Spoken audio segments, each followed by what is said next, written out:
Tweyongerayo nga gye buvuddeko President Museveni yavuddeyo n'Ssaababaka ba NRM ku Nninga ng'ayagala bamuwa ensansanya y'ensimbi eyakozesebwa mu kalulu k'obwa pulezidenti ak'omwaka guno. Kino kiddiridde poliisi okuweranga kino kiddiridde pulezidenti okubeera nga bw'agenda okulwanyisa obuli bw'enguzi mu kisanja kino ekyokutaano bwe yali yakasomerwa bajeti ey'omwaka 2016-2017 wabula bo ababaka ab'enjawulo bavuddeyo ne bawakanya ekya pulezidenti okusaba Embalirira okuva mu babaka. Kabatuwe eggulire lino.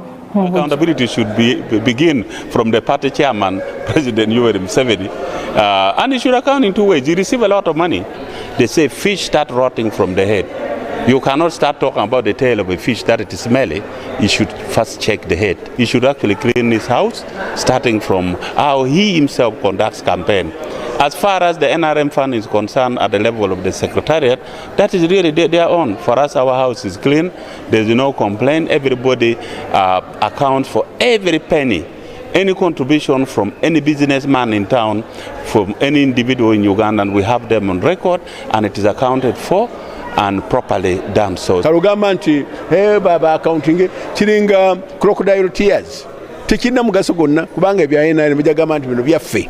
Naye sente zavaawa. I don't see, and I have never even dreamt of any scenario where NRM guys can actually account to themselves, neither account to the people. So they are simply money launderers. And I can tell you, and I can tell the people of this country that for as long as NRM is still in power, Uganda will go backwards. This is Kingdom TV.